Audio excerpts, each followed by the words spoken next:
إن الله وملائكته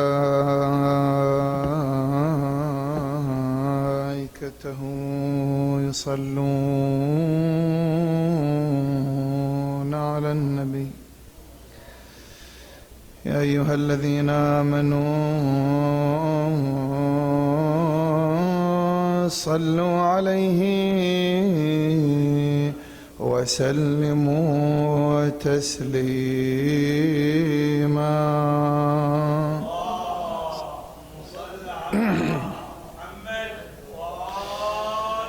يا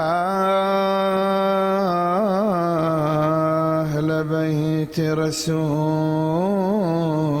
الله حبكم فرض من الله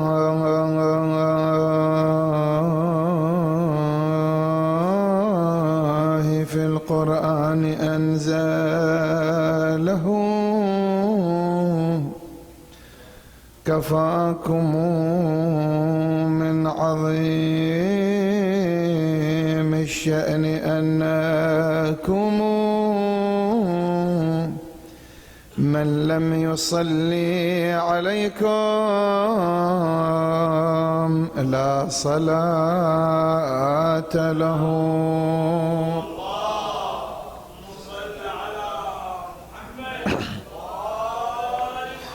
يا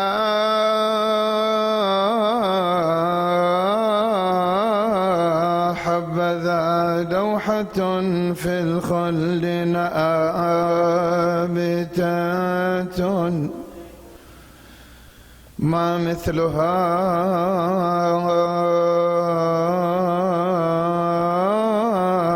نبتت في الخلد من شجر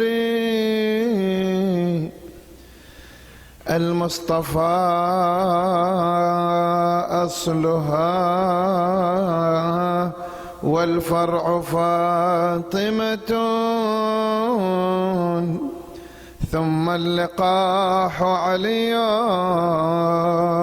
سيد البشرين. اللهم صل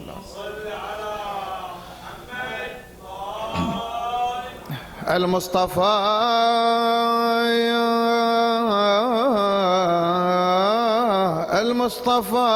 المصطفى أصلها المصطفى أصلها والفرع فاطمة ثم اللقاح علي سيد البشر والهاشميان سبطاه لها ثمر والشيعة الورق الملتف بالثمر. اللهم صل. هم النور نور الله جل جلاله هم التين والزيتون والشفع والوتر مهبط وحي الله خزان علمه ميامين في أبياتهم نزل الذكر.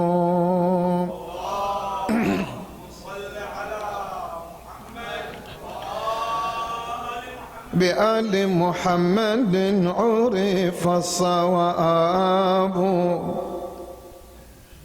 وفي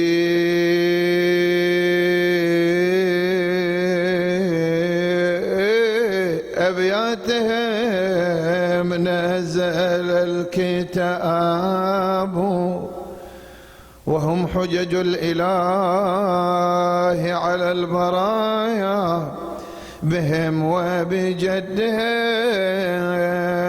لا يستراب.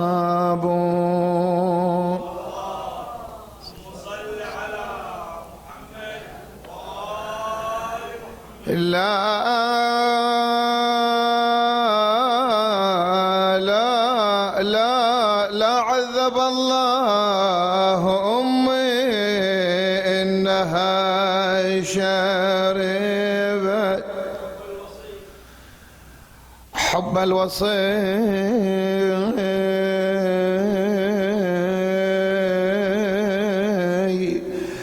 حب الوصي، حب الوصي، حب الوصي، وغذتني في اللبن، وكان لي والد يهوى أبا حسن، فصرت من ذي وذا أهوى أبا حسن.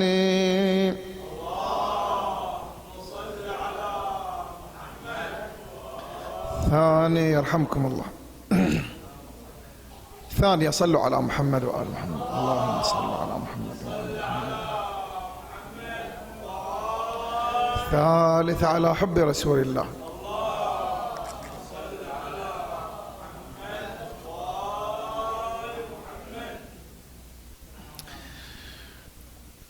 ورد عن سيدنا ومولانا رسول الله صلى الله عليه وآله أنه يقول: جاءني جبرائيل عليه السلام قائلا: يا رسول الله، العلي الأعلى يقرئك السلام ويخصك بالتحية والإكرام، ويقول لك أنه حرم النار على 4: على بطن حملك، وصلب أنزلك، وثدي أرضاك، وحجر رباك. صلوا على محمد وآل محمد.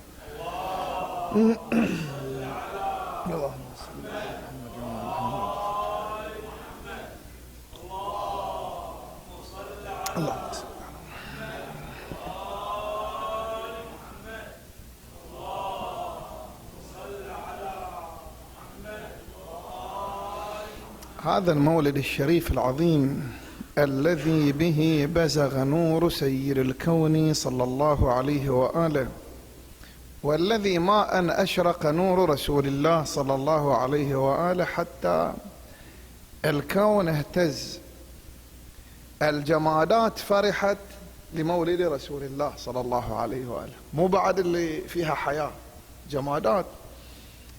اهتز إيوان في كسرى وسقطت منه 14 شرفة، وغاض وادي سماوة، وفاض وادي عين ساوة، وغاض وادي سماوة، ويعني خمدت نيران فارس، وكانت لم تخمد من 1000 عام، يعني من أوقدوها من 1000 عام ما يخلونها تخمد، لأنهم مجوس يعبدون النار.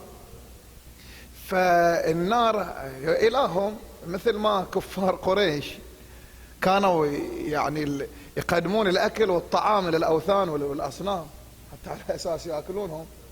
وهذول أيضا المجوس الشكل كانوا يعني تتخيل إلهك أنت تصنعه. تخيل يعني أنا أجوز صنم من حجر من حديد من خشب وأقول هذا إلهي، وأقدم له طعام بعد حتى يأكل لا يجوع. أي ويسوونه أحسنت من تمر، يسوون الصنم من تمر ويخليه في البيت زينة، وإذا جاع أكله. إيه طير إيده، طير رجوله، طير راسه. إيه ويش قال جعت خوش والله. إيه نعم. وتالي هذول المجوس بعد ويوقد النار ويقول هذه إلهي، هاي ربي. زين النار تخليها خلاص بعد إذا الوقود راح تنطفي، ايش قد بتبقى ساعة ساعتين ثلاث أربع؟ قال لا يا ربي ما أخليه ينطفي. خو ربك هو اللي ما يخليك أنت تنطفي، مو أنت ما تخلي ربك ينطفي. لكن بعد فمنذ أن أشعلت تلك النار مرت عليها 1000 سنة لم تطفى. بمعنى شنو؟ مو معجزة ما انطفت، لا هم يخلونها، يتعاهدونها، يخلون واحد حارس عليها، يقول لك كل شفتات أول ليل آخر ليل نهار، واحد حارس بس قاعد، كل ما تخبو شوية تريد تنطفي قال زيدها حطب خلت تولع. ذاك اليوم ما وتعوا إلا تلك النار قد خمدت. شوفها تخمر، كل ما يحط فيها الحطب خمرت زيادة. حينما ولد رسول الله محمد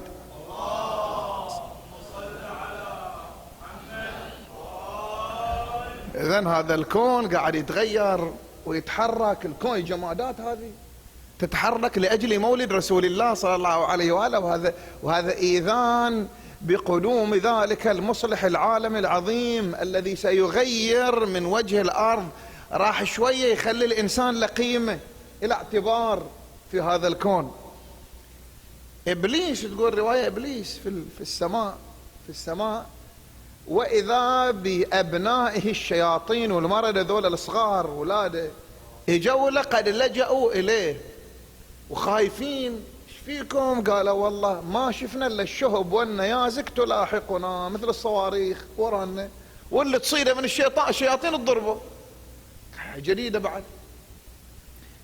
قال عجيب هالشكل. طلع شاف والله صدق من يطلع واحد من ولاده لحقه شهاب او نيزك.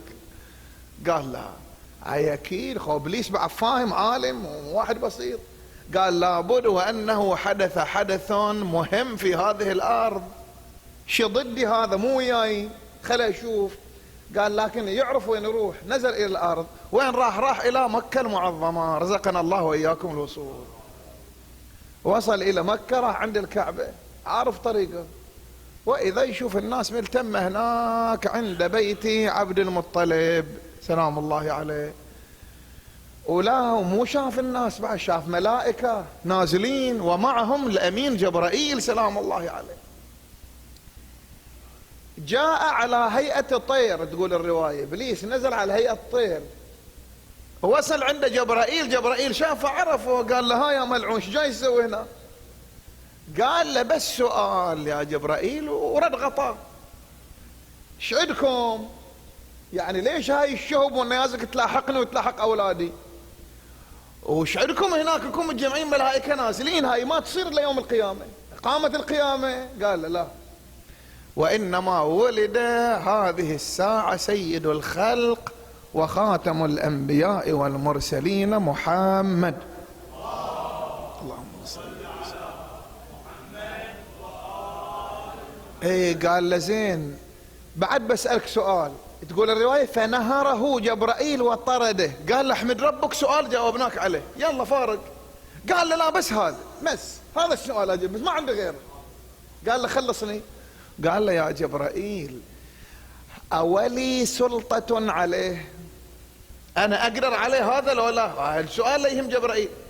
قال فبعزتك لأغوينهم أجمعين إلا عبادك منهم المخلصين. قال هذا من المخلصين اللي ما أقدر عليهم، لو لي سلطة عليه. فالتفت إليه جبرائيل قال له اطمئن يا إبليس الرجيم، فليس لك قدرة عليه. قال عجل شلون أطمئن؟ قال له إيه لك قدرة على قومه وأصحابه. مشكلتنا احنا المسلمين هاي القضية. يعني وجود النبي صلى الله عليه وآله يكفي لتحصيننا من الشيطان الرجيم، يكفي. لكن احنا مع الأسف بأفعالنا وابتعادنا عن خط أهل البيت عليهم السلام وعن رسول الله صلى الله عليه وآله وعن القرآن الكريم نجيب له روحنا المشاكل. هاي المشكلة.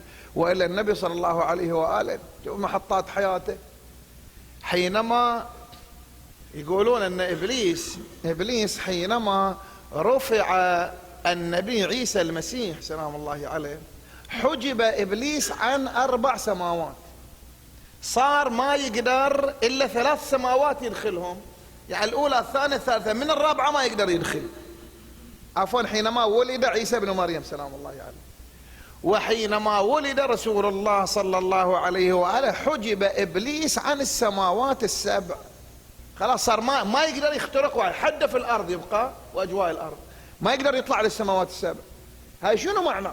هذا معناه تقليص وتحجيم وتضعيف لإبليس الرجيم. يعني مجرد مولد النبي صلى الله عليه وآله إبليس تضعف قواه، تخور. ويوم صار قضية الإسراء والمعراج كلكم عارفينها، يوم مر بالبراق النبي صلى الله عليه وآله فبرزت إليه في وجهه امرأة جميلة في الجو فوق في الهواء، امرأة بكل زينته، نادت عليه يا محمد فأشاح بوجهه عنها، افترت لها الصوب، يا محمد غاور عنها منا، افترت له. في الثالثة اختفت، التفت إلى جبرائيل قال يا حبيبي جبرائيل شو قضية هاي؟ مرأة تجيني فوق، احنا في البراق في الجو. قال يا رسول الله إنها الدنيا قد أتتك بكل زينتها وزبرجها. هاي الدنيا كل ملذة وكل شيء فيه شهوة اجتمع في هذه المرأة هاي الحين، وحبت تشوف تختبرك. هاي الدنيا يعني شنو؟ يعني إبليس، هاي باختصار يعني أرادت أن تختبرك، تشوف ايش قد عندك أنت، ايش قد تنجح في الامتحان، تجيب 10 من 100، تجيب 50، تجيب 90، تجيب 100، لو باصطلاح اليوم A ستار، يعني امتياز بتفوق. خلينا نشوف. لا والله أبدا. وحينما لم تلتفت لها، وثلاث مرات مو امتحان واحد، حينما لم تلتفت لها يا رسول الله فإن الله تبارك وتعالى قد أضعف إبليس أمام قومك. يعني أمام المسلمين بعد صار درع ثاني أو ثالث أو عاشر للمسلمين ببركة رسول الله محمد.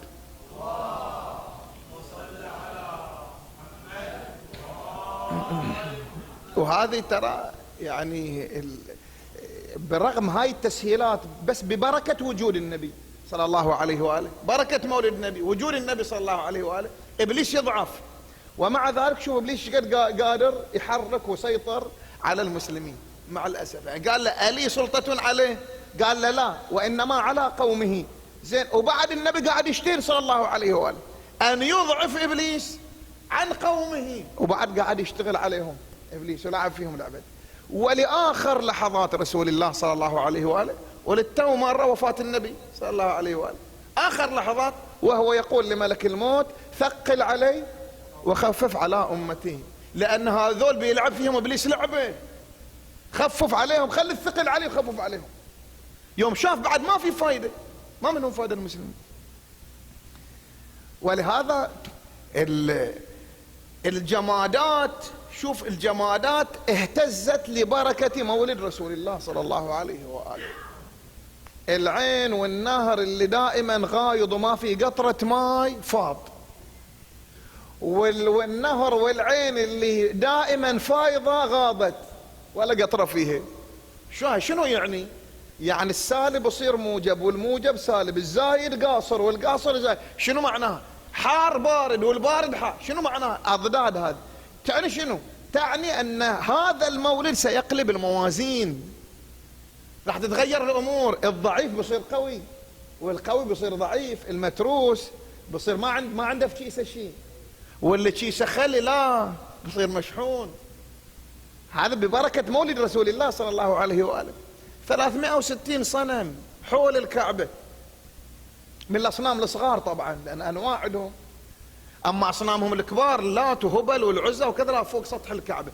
هاي كلها حينما ولد رسول الله سقطت، تهاوت. شلون تهاوت؟ على وجهها، يقول لك المؤرخين على وجهها، يعني مو على برد مثلا على جانب أو على ظهر، لا على وجهها. إهانة لهؤلاء، إهانة للأصنام. ولها معنى آخر أيضا أنها شوف الوقوع على الوجه يشبه هيئة السجود، شايف؟ يعني يقول لهاي الأصل غصبا عليكم تسجدون شكرا لله ببركة مولد رسول الله محمد.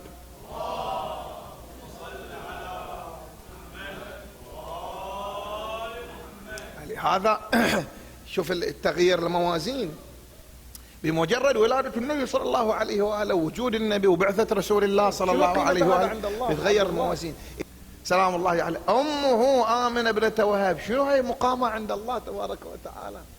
ولهذا اكو بحث يطرح عن مرضعته حليمة السعدية سلام الله عليها. هاي حليمة هي الوحيدة التي ظفرت بإرضاع رسول الله، وإن كان اكو رواية تقول ثويبة بعد. ثويبة هي مولاة أبي لهب. هذه ثويبة حينما ولد النبي صلى الله عليه وآله يقولون من حبها وفرحتها راحت تهرول إلى أبو لهب تبشره. أبو لهب ذاك اليوم ما عنده عداوة ويا النبي، لأن تو الناس يعني ما صارت البعثة، وابن أخوه يحبونه ويعزونه وينتظرون أصلا هذا المولد، لأن عبد الله توفي ورسول الله في بطن أمه وما عنده بعد لا بنية ولا ولد، والكل ينتظر هذا المولود الذي سيأتي من عبد الله سلام الله عليه. وراحت فرحت هرول، تعرف أن أبو لهب يفرح. وصلت إليه وبشرته، أول واحدة تبشروه. تقول الرواية من فرحة أبو لهب هذا الملعون، شوف ملعون لكن غصبا عليه بعد، هذا سيد الكون. من فرحة أبي لهب أعتقها، قال أنت حرة لوجه الله. لهذا واحد من كبار علماء أهل السنة، من كبار علمائهم، يقول أنا مستغرب شلون بعض أهل السنة يحرمون الاحتفال بمولد النبي صلى الله عليه وسلم. هو سني، يقول أنا مستغرب يعني شلون يحرمونه. ما شفتون هاي الرواية؟ عندهم موجودة في البخاري أن ثويبة فرحت وكذا وراحت. قال أنا هاي أجاوبهم بيتين شعر. يقول إذا كان هذا كافرا أو كافرا، هاي أبو لهب كافر، جاء ذمه بتبت يداه في الكتاب مخلدا. مو القرآن قال تبت يدا أبي لهب وتب؟ يعني هذا من ألد أعداء الله وأعداء رسول الله، كافر. لكن شوف يوم فرح بمولد النبي ايش صار، ما بالك بالمسلم. إذا كان هذا كافر جاء ذمه بتبت يداه في الكتاب مخلدا. أتى في الأخبار أنه في يوم الاثنين، لأن المولد انولد النبي يوم الاثنين، أتى أنه في يوم الاثنين دائما يخفف عنه بالعذاب لأحمد. النبي صلى الله عليه وآله قال يوم نزلت تبت يدا أبي لهب وتب وخلاص أنه بعد في النار إلى آخر السورة، قالوا له يعني خلاص في النار، قال لي هذا في النار من أعداء الله، لكن هو عنده حسنة واحدة نفعته. شنو؟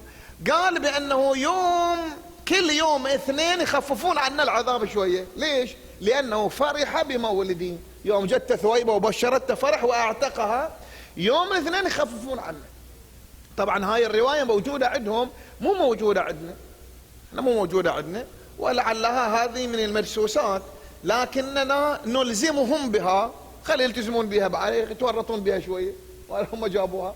وإلا شنو يعني أبو لهب يتخفف عنا العذاب لفرحه بمولد رسول الله، وتاله من ألد أعداء النبي يتخفف عنا العذاب كل اثنين. وأبو طالب اللي حمى النبي وياه 24 ساعة في ضحضاح من نار.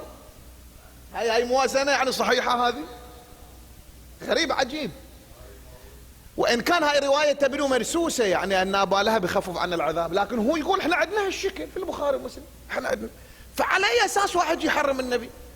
فما الظن إذا هذا كافر هالشكل يخفف عن العذاب، فما الظن بالعبد الذي كان عمره بأحمد مسرورا ومات موحدا؟ واحد طول عمره فرحان بالنبي ويحتفل بالمولد وميت موحد، هذا يدخل النار لأن احتفل بمولد النبي صلى الله عليه وآله. أبو لهب خفوا عنا العذاب. فإذا هاي ثويبة يقولون أنها أرضعت رسول الله وأرضعت الحمزة ابن عبد المطلب، ولهذا مشهور أن الحمزة ورسول الله أخوين من الرضاعة، معروف. وإن كان البعض يقول لا، ثويبة لم ترضع رسول الله صلى الله عليه وآله، وإرضاعه اقتصر على حليمة السعدية. الشاهد خلنا ويا حليمة السعدية. شوف، حليمة ليست من سائر النساء، يعني لا توقع حليمة. مع الأسف اليوم اكو ناس يجي يناقش حليمة كانت موحدة لو ما كانت موحدة أيام النبي صلى الله عليه وآله. هذا مفروغ منه حبيبة، هاي ما يحجون فيه. واحدة ترضع النبي شو كافرة يعني مشركة؟ لازم موحدة. ثم أن حليمة شنو اسمها؟ حليمة ابنة عبد الله أبي ذؤيب، أبوها اسمه عبد الله، يعني موحدة. ثم طبعا قبل الإسلام، يعني نتكلم عن قبل الإسلام، يعني حينما أرضعت النبي صلى الله عليه وسلم موحدة لا أقل، يعني حنفية أو أنها حتى لو يهودية بعد موحدة على دين التوحيد، أو يعني تكون حنفية تكون مسيحية إلى آخره، موحدة. الكلام في حليمة يعني ما ينبغي أن احنا نجي نناقش نقول حليمة موحدة أو لا، هي مفروغ منه. العام الماضي كنت اتشرفت بزيارة المرجع العظيم السيد محمد سعيد الحكيم يحفظه الله. قعدت وياه قعدة يعني حدود ربع ساعة، فمن ضمن الأسئلة اللي سألتها إياه قلت له سيدة شو تشوفون عن حليمة؟ ايش رايكم فيها يعني؟ هي موحدة أو لا؟ قال شوف يا ولدي، يقول ما عليك من التاريخ شو يقول. يقول أنا يعني ما بحثت في التاريخ حتى أقول لك التاريخ شو يقول في الموضوع. ليش؟ لأن يقول أنا افرض التاريخ قال حليمة كافرة، يقول هذا يتعارض مع عقائدنا، هاي الرواية شيلها وذبها في الزبالة، ما لها قيمة حتى لو التاريخ قالها هي عقيدة عندنا احنا. مرضعة سيد البشر مشركة، هاي مشكلة. وإذا كان في التاريخ أن حليمة موحدة، شنو الجديد؟ شنو ماكو ثمرة يعني في الموضوع، خلاص يقول قال التاريخ أو ما قال. حليمة مو فقط موحدة، هاي كلام ما ينبغي أن يناقش، هاي منتهين منه، التاريخ قال أو ما قال، وإن كان التاريخ يثبت لها توحيدها وإيمانها، لكن حتى لو ما قال ما علينا منه. ينبغي أن نناقش أن حليمة كانت من أعاظم نساء قومها، بل من أعاظم النساء اللاتي خلقهن الله. تنبه، مو يعني امرأة مؤمنة وخلاص، لا عمي، هاي مرضعة النبي من دون كل العالم هذا، هي ترضع النبي صلى الله عليه وآله من دون كل النساء. وإذا رضعت رسول الله شنو تصير له؟ ما تصير أمه؟ مو أمه بالرضاع؟ مو أولادها أخوان النبي بالرضاع؟ مو أكو تحريم بسبب الرضاع؟ مو تحريم للزواج والمسائل هذه؟ فإذا ترتب عليه الأخوة، ترتب عليها الأمومة. إذا هاي أم ثانية. أكو أم يعبر عنها في الرواية بطن حملك، هاي أمك اللي ولدت. وأكو أم ثدي أرضعك. ولذلك النبي صلى الله عليه وآله خلى حليمة وآمنة بنت وهب وعبد الله وأبو طالب وعبد المطلب، خلاهم في صف واحد. الرواية هالشكل، نزل عليه جبرائيل قال له يا رسول الله إن الله مشفعك في 4، أو حرم النار على 4.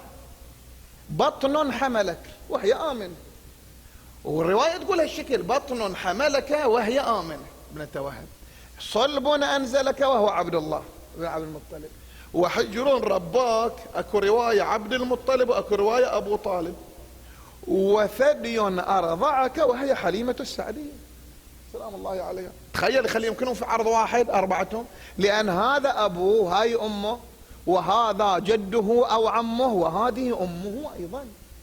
حتى فاطمة بنت أسد أم أمير المؤمنين هي أم رسول الله، هي اللي ربته. وحينما جاء أمير المؤمنين بخبر وفاتها قال توفيت أمي فاطمة، قال لا إنما هي أمي. قالوا مش تقول أمك، هي أمي أنا. إذن حليمة السعدية مو مرضعة، يعني مو بهالمستوى مرضعا، حليمة أم رسول الله صلى الله عليه وآله. شو أمير المؤمنين سلام الله عليه يخاطبنا احنا سائر الناس إلا ما نسوى فلسين، يقول لنا انظروا من ترضع أولادكم فإن الولد يشب عليه. مو تخلي أي وحدة ترضع ولد، يعني إذا تريد تختار زوجك وزوجتك كلها ترضع ولد، إذا تختار زوجة تخيروا من طفلكم، محسوب مفروغ منه. وإذا يقصد مو الزوجة المرضعة اللي ترضع غير الزوجة بعد نفس الشيء، شوف فإن الولد يشب عليه، يشب على الحليب، شوف يشربه من ياخذ منها. فهي وصية لنا نحن ما بارك الأنبياء والرسل. يقول واحد من المشايخ، كنت في البقيع وأسأل أقول لهم وين قبر حليمة؟ وقف واحد من ذولا اللي ما يتحاكون، قال له وش لك بحميدة؟ إنها مشركة. وقف له واحد مصري سني قال له عيب عليك، استحوا على وجوهكم شوي، حليمة مشركة. قال له أي نعم، ثبت أنها مشركة، ما عندهم أحد مسلم بس هم. قال له حليمة مشركة؟ قال له نعم ثبت أنها مشركة ليست مسلمة. قال له أيهما أفضل، رسول الله صلى الله عليه وآله لو موسى؟ قال ثبت بعد فاهم يمكن أزهري أو شيء. قال له موسى، قال له رسول الله أفضل من موسى. قال له وش قال القرآن في أم موسى؟ وحرمنا عليها المراضع. حرم عليه، قال لها أول ارضعيه، أول رضعة وألقيه في اليم يلتقطه بعض السيارة إلى آخره، لازم ترضعين رضعة، لأن بضل أيام ما بيرضى يرضع من أحد. حرمنا عليه المراضع، ثم رددناه إلى أمه كي تقر عينها ولا تحزن. وما خلى أحد كل ما جابه ولا مرضعة يرفضها النبي موسى سلام الله عليه، إلى أن جاء رجعوه مرة ثانية إلى أمه. أخته تشتغل وياهم، قالت أنا أدلكم على وحده كذا تكفله، وواحد جابه ورضعته ولا يعلمون أنها أمه، فقبل منها. شو قال له؟ حرموا المراضع، يعني مو أي وحده تستاهل أو بمستوى ترضع نبي، مو أي وحده سبحان الله تكون بمستوى أم نبي، بمستوى أم نبيين، هاي اللي تستاهل ترضع النبي صلى الله عليه وآله. فيوم ما في وحدة بمستوى أم نبي حرمنا عليه المراضع، ثم رددناه إلى أمه كي تقر، إلى أن يرجع إلى أمه يرضع من عدل. قال له موسى هالشكل سلام الله عليه، عيب استحى على وجهك تقول النبي سيد البشر سيد الأنبياء، مرضعته كانت مشركة، ما تستحى على وجهك. وخاور ومشى بعد، ما عنده جواب في الموضوع.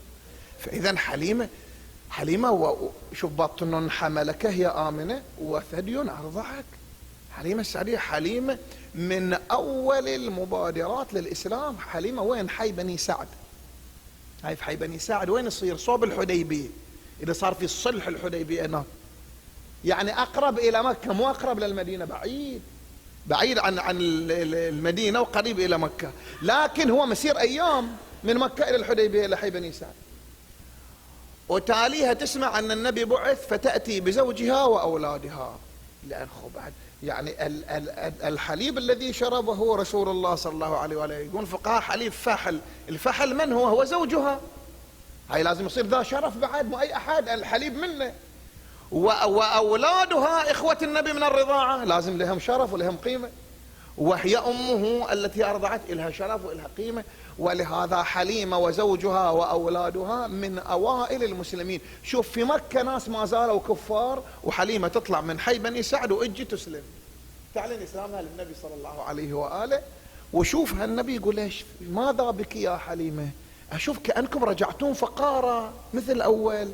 لأن حليمة يوم أخذت النبي صلى الله عليه وآله تقول شفت الجنة قدامي، أمشي من خذت النبي عندي ما أمشي إلا غيمة تظلل علي فوق، ما عمري سطعتني الشمس بحرارتها، وين ما أروح إلى أن أدخل بيتي تظل الغيمة واقفة فوق بيتي تنتظرني أطلع.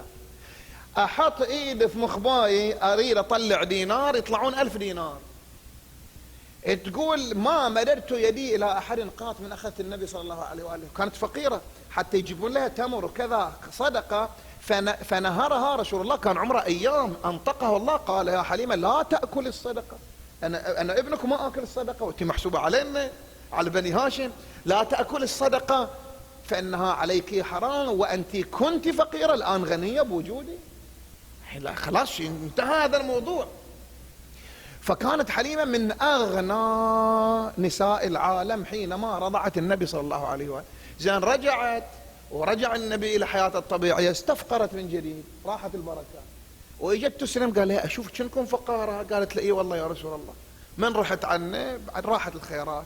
قالها شوف النبي ايش سوى صلى الله عليه وآله. تقول رواية فنزع رداء يعني بشته، نزعه وبسطه على الأرض، قال اجلسي عليه. شوف يعني النبي يشيل بشته ويخليه على الأرض ويقعد عليه، هذا مقامك عندي. ثم أمر لها من الأموال ما كان يغني حي بني سعد، عطاها أموال وعطاها مواشي ونياخ وكذا، وراحت غنية. أولاد وبنات حليمة السعدية كلهم من الموالين لعلي بن أبي طالب سلام الله عليه. وحليمة من المواليات، واحدة مشهورة اسمها حرة بنت حليمة السعدية، هذه أيام الحجاج وغير الحجاج ما يقدر عليها. ناداها الحجاج ذات يوم قال تعالي يا حليمة، الجواسيس والعيون رصدوش، يقولون أنك تفضلين علي بن أبي طالب على الخلفاء الثلاثة أبي بكر وعمر وعثمان. قالت شداديب كلهم كذابين ما عليك منهم. قال لها ما يصير، رصدناش مو مرة ولا مرتين ولا 5 ومسجلة وكل شيء بعد خلاص. قالت لا كلهم كذابون. أنا ما قدمت علي بن أبي طالب على الثلاثة، وإنما قدمته على كل الأنبياء والمرسلين ما عدا رسول الله محمد.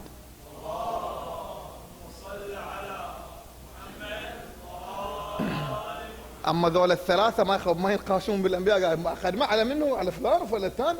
شو هالحكي؟ شو أضيع على مقام أمير المؤمنين سلام الله عليه أجي أقارب فلان وفلان؟ لا، أنا قدمته على الأنبياء والمرسلين. شو أقدمه على فلان وفلان؟ شو من إيمانها وصلابة ولائها لعلي بن أبي طالب سلام الله عليه. أنا شكلي طولت عليكم بعد اليوم. عاد هذا بارك الله فيك مالت تطول زيادة، لو مالت يلا اختم. اي لأن بعد ما ينعرف يعني. اي ساعات تورط روحك ليه تقول بارك الله فيك ويطول. اي واحيانا تقول بارك الله فيك يفهمها انه يلا اختم. ويش ابو عباس؟ ابو عباس نختم لو ايش؟ يلا توكل على الله. صلوا على محمد وآل محمد. اللهم صل على. ولهذا مولد رسول الله صلى الله عليه وآله إذا الجمادات تفرح للمولد ما بالك بالبشر. بشر واحد يجي يفرح بمولد النبي تقول له تعال شرك وحرام وما يصير ولا تفرح. شو قاعد مسوي؟ مو مسوي شيء. يا فرح لمولد رسول الله محمد.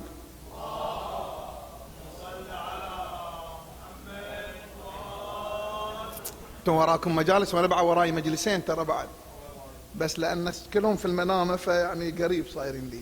يا الله يعودنا وياكم ان شاء الله في حال افضل من هذا الحال ان شاء الله. الله يفرج عن جميع المؤمنين والمؤمنات في مشارق الارض ومغاربها بحق رسول الله صلى الله عليه واله.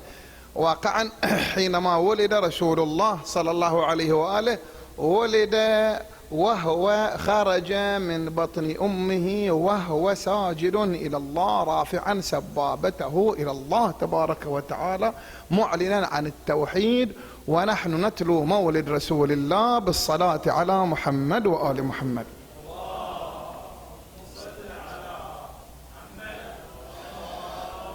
اللهم صل على محمد وآل محمد. اللهم صل على محمد وآل محمد. يا مستمعين النظام صلوا على البدر التمام محمد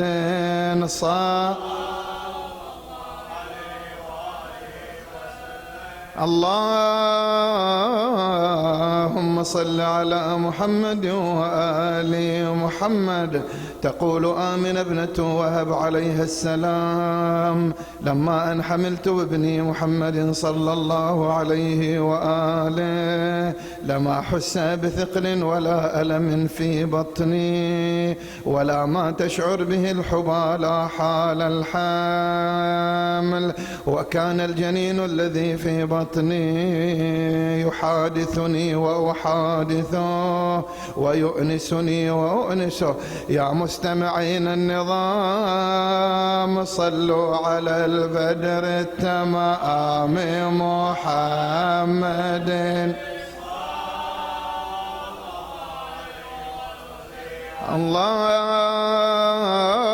اللهم صل على محمد وآل محمد. تقول آمنة سلام الله عليها وحينما حان حين الولادة نزلنا إلي نسوة من نساء أهل الجنة لكي يلين مني ما تلي النساء من النساء حال الولادة.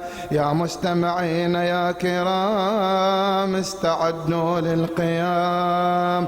تقول آمنة وبينما أنا كذلك وإذا قد ولد الإمام أفضل الصلاة والسلام عليك يا رسول الله محمد وآل محمد صلوات ربي عليك. علي بن أبي طالب،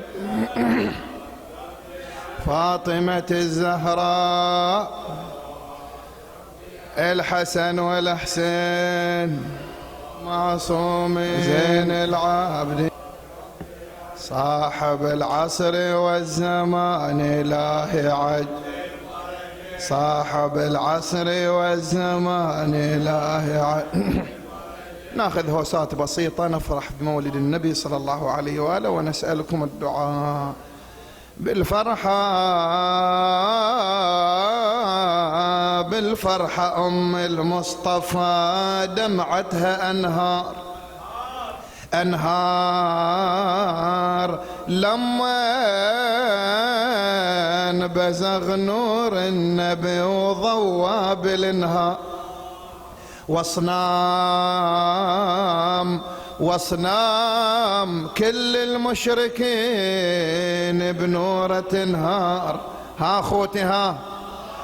اخوتي ها اريد صوتكم عاد. والدنيا مزهرة بالشوفية، والدنيا مزهرة بالشوفية، والدنيا مزهرة بالشوفية، والدنيا إلك دار يتيم وجدك الطاهر، إلك دار يعاين غرتك وتزيح لك دار حليمة ما تدر حليب لك دار.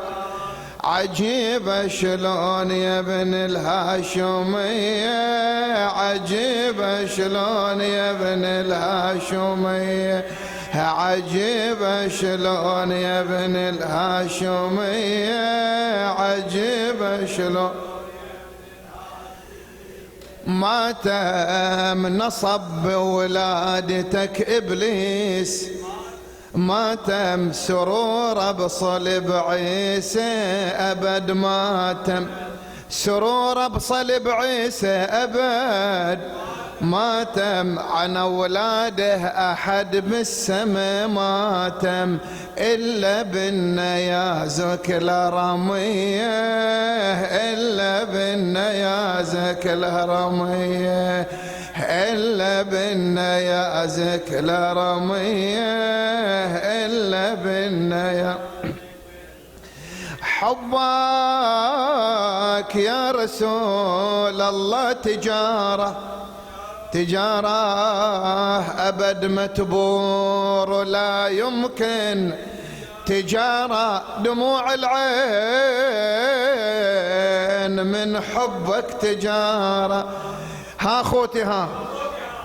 أخوتي ها تقول الجنة مرفوعة إلي، تقول الجنة مرفوعة إلي، تقول الجنة مرفوعة إلي، تقول هذا البيت. وأسألك الدعاء يا طه الخير منك